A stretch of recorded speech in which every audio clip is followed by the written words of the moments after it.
So we're back. This is another podcast episode, and for those of you keeping count at home, this should be episode, I'm going to say it's like 3.5 or something like that, because I'm recording this after what I intend to be episode 3. I'm just in the middle of editing that one, and so we're going to call this, episode 3.5, I think is fair. Got my coffee, got some water, got everything else. Okay, here we go. This episode is a little bit of a special one. It's more in line with the original idea of the podcast that I had pitched back in episode 1. A reflection on here's what I learned in the week, here's what I think about it, maybe here are some of the things that it kind of reminds me of. And so this is actually an assignment. I am doing this for an assignment.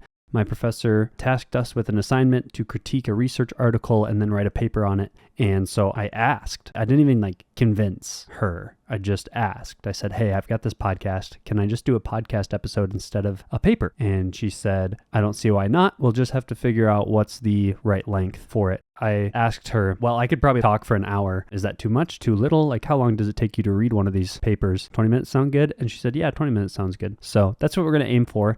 20 minutes. Plus some of the start, end, and the fluff. So thank you, Dr. D, for accepting this assignment as a podcast. And also thank you for increasing my listenership, because that's pretty cool too. We're going to get into it. This research article that I've picked out, this is one that I thought sounded interesting, and it sounded relevant to our final assignment for the semester. That'll probably come up in a later podcast. But the title of this research article that I've chosen is Attachment and the Investment Model, Predictors of Relationship Commitment, Maintenance, and Persistence. The primary author of this is Dr. Paul E. Etcheverry. He is associated with Southern Illinois University at Carbondale, and this study is from 2013. I don't have the journal title, but I will include a reference in probably the show notes so you guys can check it out if you are interested. So this is going to be a little different because I've actually got specific points to hit as we go along. So it's not just going to be kind of a, here we go, here's what it is, here's what I think. It's going to be a little bit different than that, and we are going to do our best. So information about the study. So this first author, Dr. Paul E. Etcheverry, apparently has written 21 other publications according to ResearchGate.net. 21 publications, over 4,000 reads, and 700 citations. And it looks like a lot of his other articles are about romantic relationships, about commitment, relationship persistence, things like that. So it sounds like he knows what he's talking about. Sounds like he's done quite a bit of research in this topic. So I'm going to trust that he knows what he's talking about. As for the other authors, we've got Benjamin Lee with Haverford College out of Haverford, Pennsylvania. We've got Su-Feng Wu with Ohio State University and Mei-Fin Wei with Iowa State University. So those are our authors today. The main focus was on that first author because in a research article, the first author is understood to be the one who's made the most contributions to the paper. So Dr. Etcheverry, thank you, Paul. Seems like he knows what he's talking about. In this research article, his aim was to fill in a gap, and he notes it pretty well. They talk quite a bit about previous studies and contrasting their study with the previous stuff and saying, yes, previous studies have tackled this association or the analysis of this model, but where ours is different is fill in the blank. So that's been really good. Their goal with this paper is to fill in a gap that they've identified. They're taking the attachment theory and the investment model. These are two theories, and I guess one has the title of theory, one has the title of model, but they both are expected to explain relationships, and both of them have been well studied, according to the previous research noted in this study. And now they're trying to integrate the two. Other past research has suggested that they are maybe competing models, but this study right now is attempting to view them as complementary and see how they go together and how they work together to influence relationship commitment, maintenance, and persistence, as the title states. They're going to talk about the investment model variables, or I guess their hope is that the investment model variables, which the investment model lays out 3 variables of satisfaction, alternatives, and investments, as predictors for commitment. Satisfaction is how satisfied are you in the relationship. Alternatives is the perceived other relationships that you could be pursuing, I suppose, or like what other relationships do you think you would be in, could be in. And then investments are the investments of time or other resources, monetary, material that you make into the relationship, and that those variables then predict commitment, which in turn predicts relationship persistence and relationship maintenance. But this study specifically is looking at how these three variables mediate or are connected to or affect the association of anxiety and avoidance along with commitment. And so that's where we get into the attachment theory part. So if you guys are familiar with the attachment styles, we've got 4 attachment styles that you might have heard of. And these are, I guess, 4 typical categories: anxious, avoidant, disorganized, which is also known as fearful avoidant, and then secure. For those of you who are not familiar, we're going to start with secure. So this is an attachment style where you feel comfortable with intimacy. You are usually warm and loving and connected in your relationships.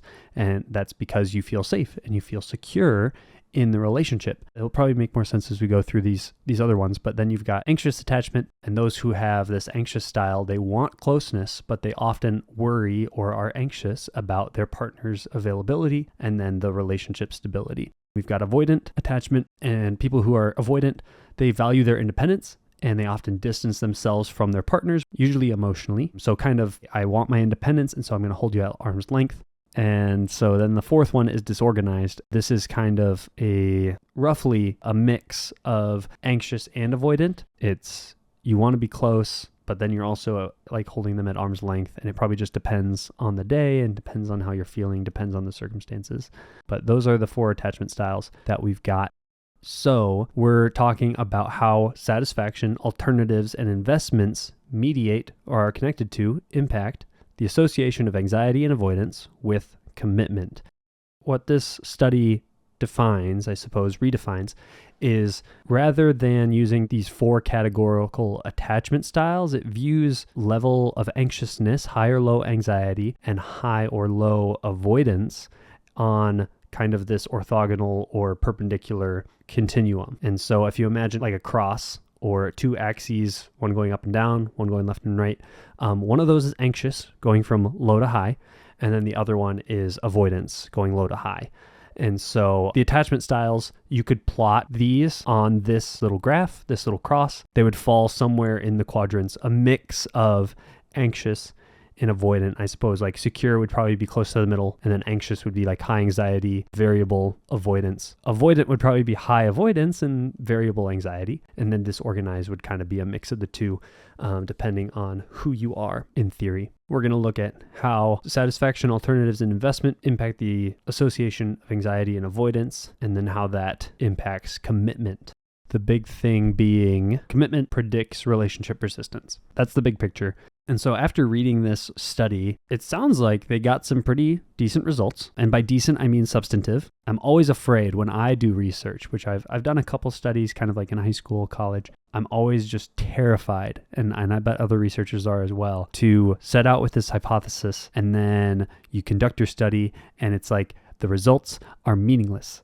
Like they're not statistically significant. You have no correlation. You have nothing. And it's just like, I wasted all that time. Or at least you didn't waste the time. You know what doesn't work. You know that there's like no connection. You've just basically proved a different hypothesis, probably, but one that wasn't yours. And so these guys seem to have some substantive results.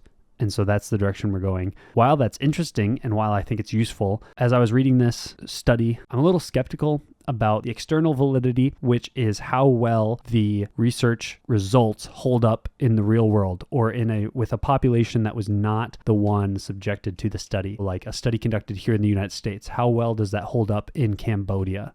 How well does that hold up in Russia? It's that kind of stuff. Or like a study that's conducted with predominantly like Caucasians. How well does that hold up with the Hispanic or Latino population? So a study that is high in external validity means that this happens. We see this effect across populations. And so I'm also skeptical both about the external validity and the generalizability of this research, like how well it's applied to people outside of the study groups. And we're about to get into that as well. So this research paper is divided into 3 studies. And so study 1, let's take a look at that. It was made up of 334 undergraduates from, quote, a university in the United States involved in romantic relationships.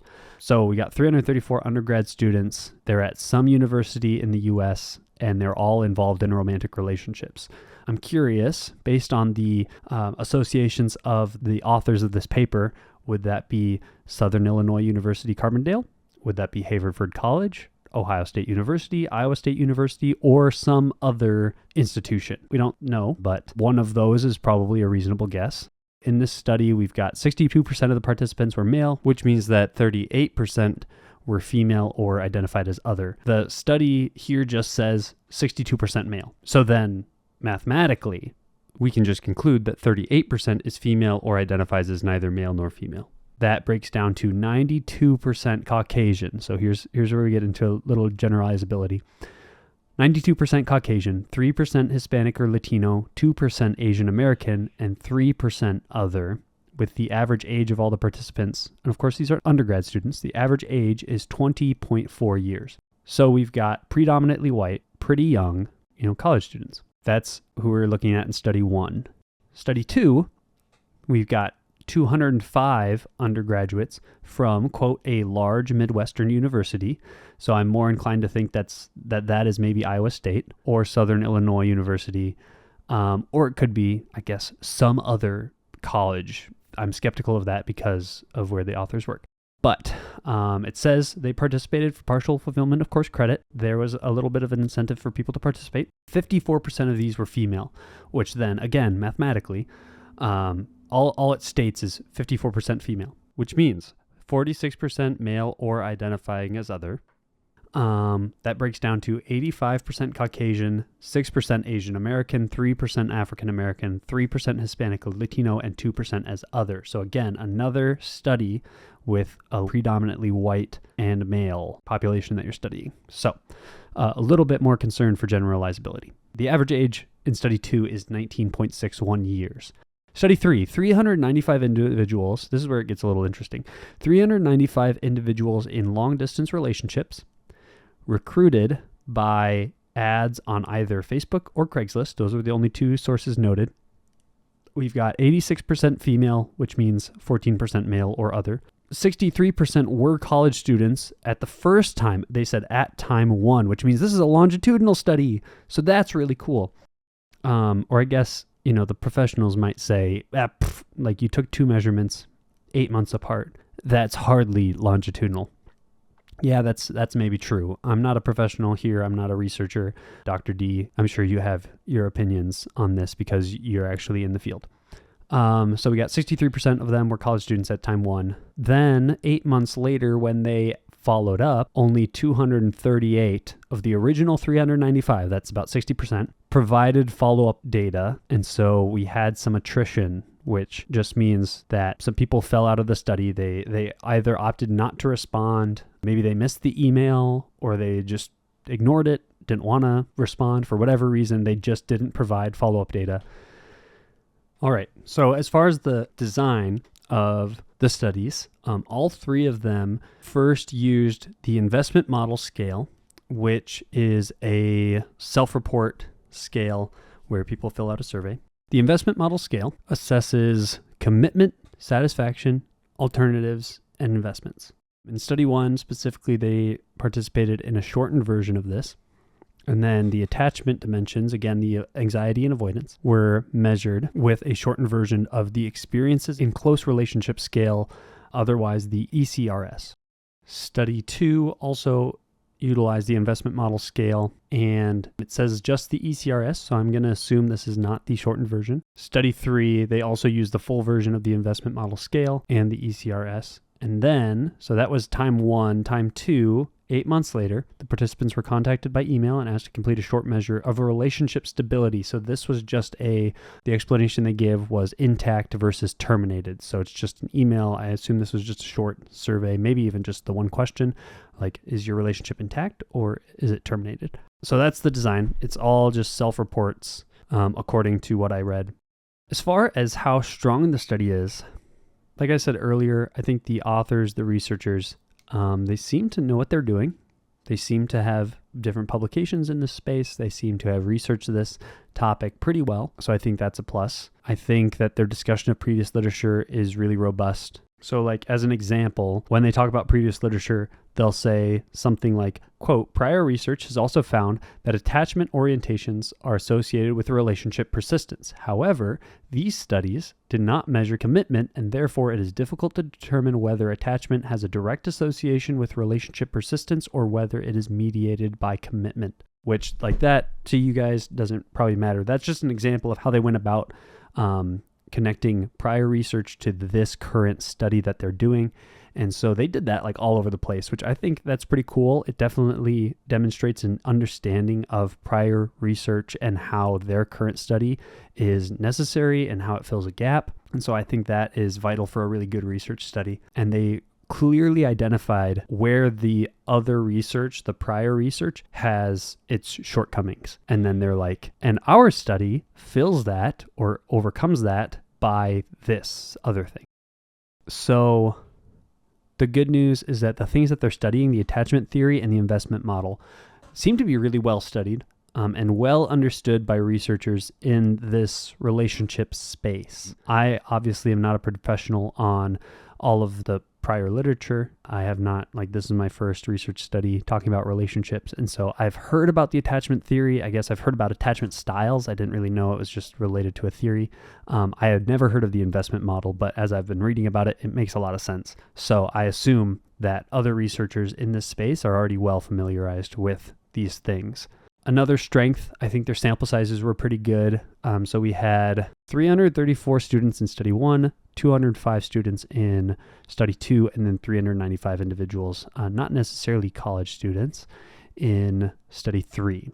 And that leads into another strength. Study 3 studied not only college students, they had also a quote unquote community sample, which is good. I think that contributes to a little bit more generalizability, saying that these aren't just undergraduate college students, which they also talk about. Like, we saw differences in the college students versus the community sample in study 3 of these impacts, which I thought were pretty interesting. Weaknesses. It's questionably generalizable, I guess, which I'll get into in the next point. I thought their sample sizes were good. Maybe you could be a little bigger, but that's again my ignorance to research studies. And is 334 to 395 students or 200 to 400 students or participants, is that significant? That seems like a lot. I think I heard the rule of thumb is if you don't have a sample size of at least 50, then it's your sample size is kind of questionable. And so the results that you get are iffy at best. And so this is certainly more than 50, but it ain't no 1,000 or 1,200 or 2,000 or something like that. So that's maybe one of the weaknesses. One of the other weaknesses, unfortunately, is that they had attrition, which back to study 3, I said they lost some of the participants. They had 395 originally, and then they got 238 responses 8 months after the study had begun. And so that's unfortunate. I don't know how severe of a weakness that is, but that definitely contributes to the results that they saw and the results that they've distilled out of this study. As far as, I'm going to jump back into my generalizability concerns. So we're looking at studies 1 and 2 provided demographic information. And so we've got largely white, 85% Caucasian in study 2, 92% in study 1. Most of them are college students. In study 1 and 2, all of them are college students. All of them are undergrads around 20 years old, largely Midwest. So study 1 said a university in the United States. Again, based on the author's associations, that could be Illinois, Pennsylvania, Ohio, or Iowa State. But study 2 specifically said a large Midwestern university, Illinois or Iowa State. If it's one of those two, could be another one. I think generalizability, so you've got this population that's largely white, largely Midwest, as well as largely college students, individuals who are figuring out their worldview, figuring out what they think about relationships. This is off the cuff. I don't have any statistics for this. You can just look at it like a voting map. It's largely conservative, which leads me to think it's largely traditional values, traditional relationship values, as opposed to East Coast, West Coast, where they're more progressive in their relationship values. I think we can at least say all of these findings are effective for white individuals that have traditional values when it comes to relationships. And beyond that, maybe, I think. I'm not going to say it's not applicable outside of the Midwest because I don't know, but I have questions about that. Other limitations, I guess, aside from generalizability and the relatively small population. So they mentioned this in their study. They said, it has been suggested that using mediators that are conceptually indistinct from the predictor or outcome variable can lead to significant mediational results that are of limited theoretical value. So I think they're talking about specifically satisfaction, alternatives, and investment, mediating anxiety and avoidance. And I suppose there have been critiques that these concepts are, quote, conceptually indistinct from the predictor or outcome variable. So you've got satisfaction, alternatives, investments, avoidance, anxiety. All these things are like really conceptually close. And so that might produce some issues. But the authors said, while that's understandable for this study, they said, quote, a large amount of research on the investment model has supported the distinctness of these concepts. And so the authors seem very confident that we don't have to worry about these concepts getting mushed together because there's been plenty of research on that already. They also mentioned future work, like this study doesn't predict causes.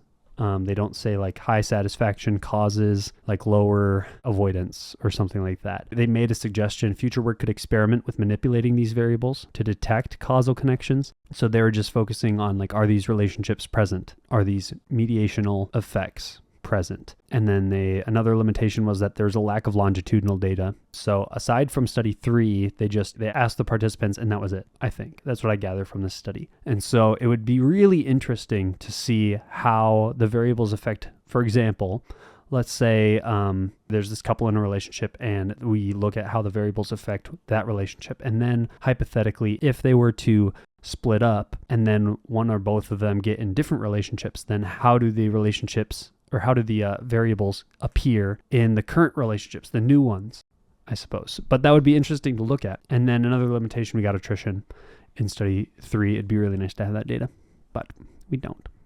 Questions I was left with. I'm just, like I mentioned earlier, I'm just questioning the generalizability of this. And this is just a general like skepticism, not really a specific question that I have. I don't have any specific questions about this study. I thought it was pretty interesting, actually. But I'm curious as to like how it holds up elsewhere in the world with different populations. So next one, clarity of the story, the introduction and discussion. So I thought the story that they told was fairly clear. It took pretty intentional focus, not being distracted to understand. So like the other day, I was at the mechanic's shop getting my car worked on, and I was trying to read in the waiting room, and they had Dr. Phil playing on the TV. And so while I'm like, Dr. Phil, this is not a good model. Like I'm like interested because of course it's dramatic, but I'm like, I don't think this is the model to follow for learning how to do therapy. And so I was trying to read while I was sitting there, and of course I couldn't because the people on Dr. Phil's show are screaming at each other. So aside from like being distracted, being in a distracting environment, it was actually really engaging. And the discussion that they had about how their results impact relationships or impact our understanding of relationships, I thought that was really interesting. As far as hypotheses, you're all thinking like, okay, well, what were the results of the study? Okay, I'm getting to that. A statement of whether or not they had hypotheses and if they answered them. So they made some predictions. I don't think they specifically said hypothesis 1 is this, hypothesis 2 is this. They predicted that there would be a positive association between alternatives and avoidance, which I suppose makes sense. There's probably a connection that if you have more alternatives, then you might be more likely to be avoidant in your relationship, or could be vice versa, that if you're avoidant in your relationship, then you're more likely to be considering alternatives. And so you're more aware of them. That makes sense. I think that's a reasonable prediction. They said anxiety will be positively associated with investments. And so I think in that order, that means if you are more anxious in your relationship, you're going to be more likely to make investments. And I think that makes sense as well. It might not be like one causes the other, but it seems like high anxiety is somehow related to higher investments, relatively speaking. And that probably makes sense as a way of increasing stability. You're going to invest more and hope that the other person sticks around, is more willing to stick around. The third prediction was that satisfaction and investments are positively associated, and then alternatives are negatively associated with commitment.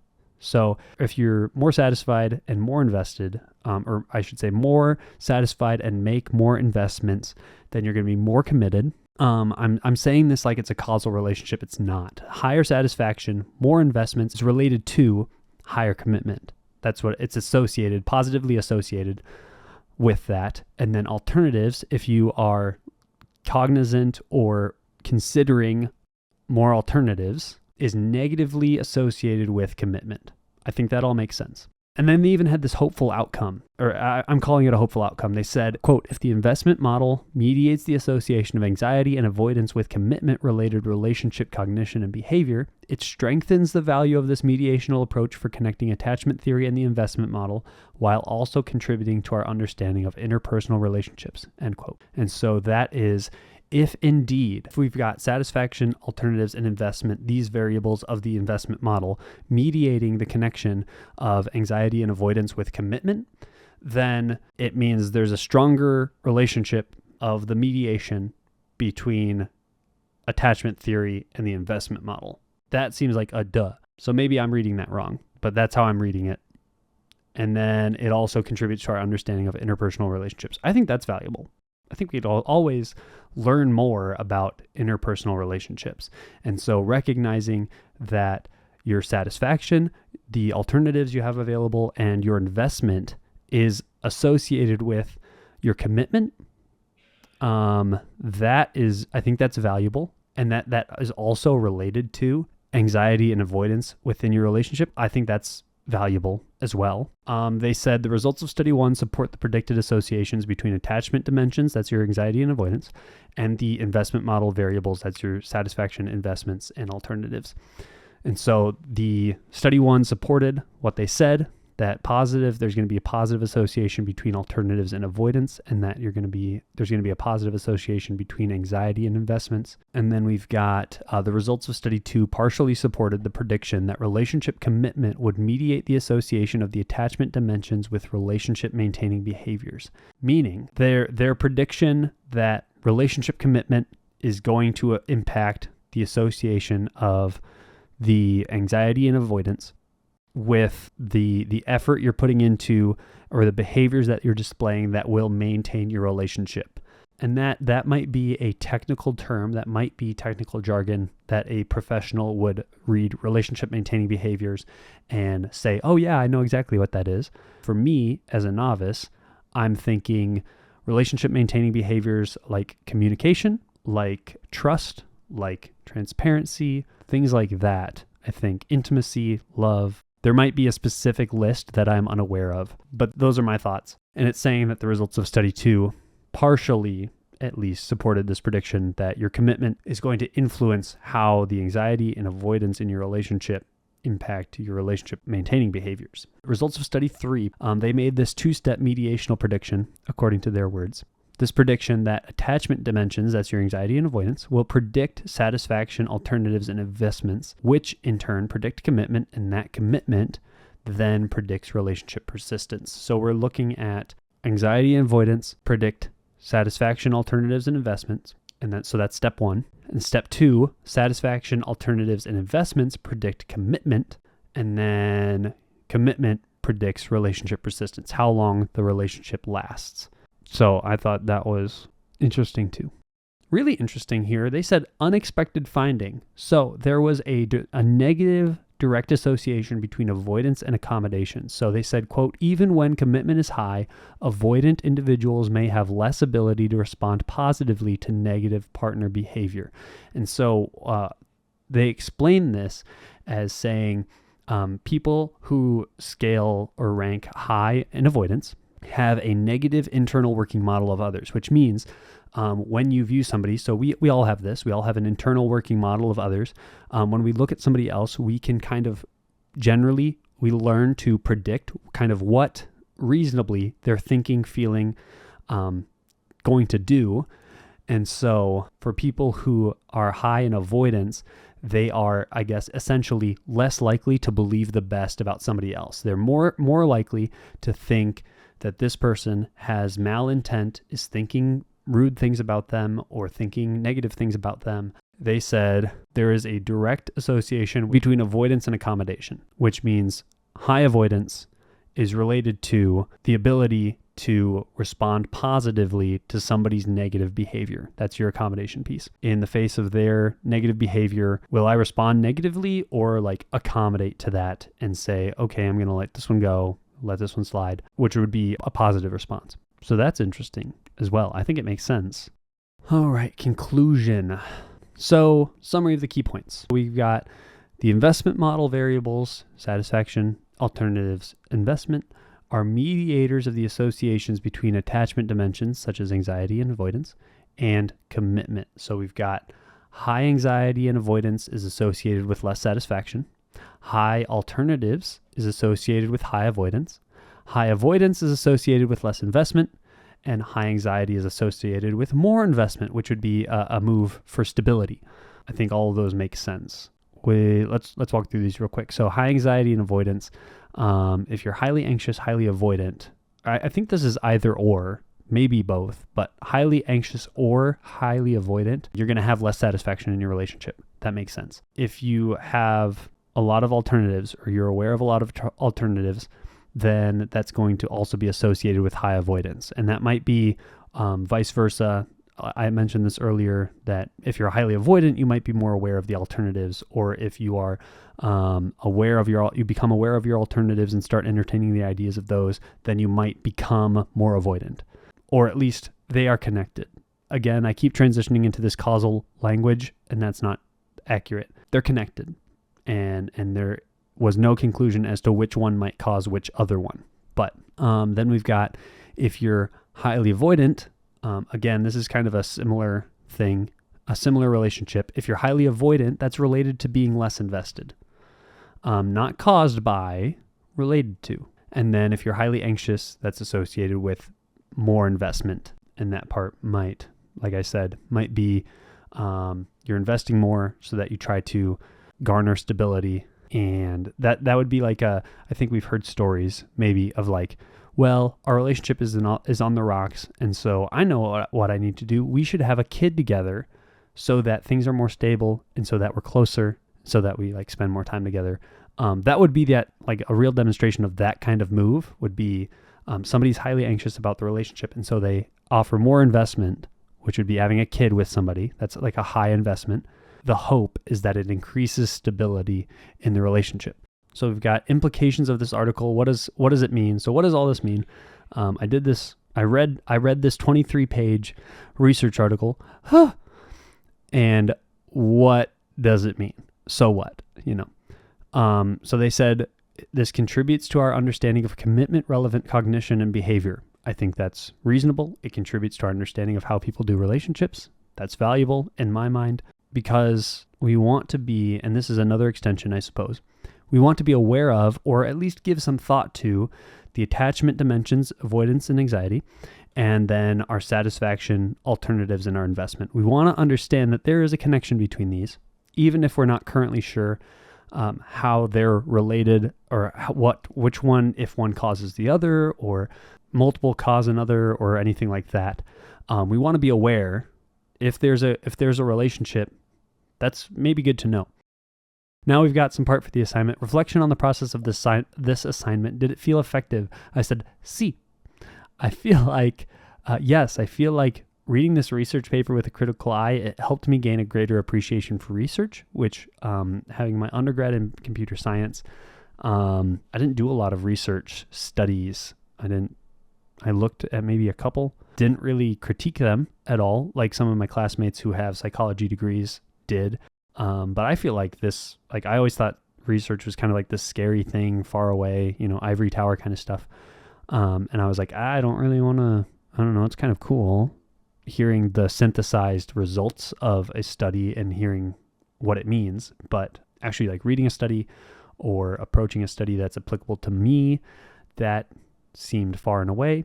So I have a greater appreciation for research. And second question, how did it make you consider research in a different way? That is a very good question, Dr. D. And I will say that the realization that, like, wow, this research directly impacts my future work, so I should pay attention to it. This relationship research is directly related to the work that I want to do as a marriage and family therapist. And so having that realization of like, oh, now I'm invested. This is really cool. This like directly impacts what I'm doing. And so that's awesome. And then I've got my reference page, which I will include in some form or fashion in the show notes. I'll probably turn it in online as well. I will type it up. I'm going to wrap this up. Got to edit this down and submit it. So hopefully this wasn't too dry. Hopefully this wasn't too boring. I just saved you from reading a 23-page research article. So that's pretty cool. You're welcome. And there are some of my thoughts on it. I think a lot of the results made sense. I think it's pretty valuable. And until next time, stay in school, don't do drugs, love you, bye.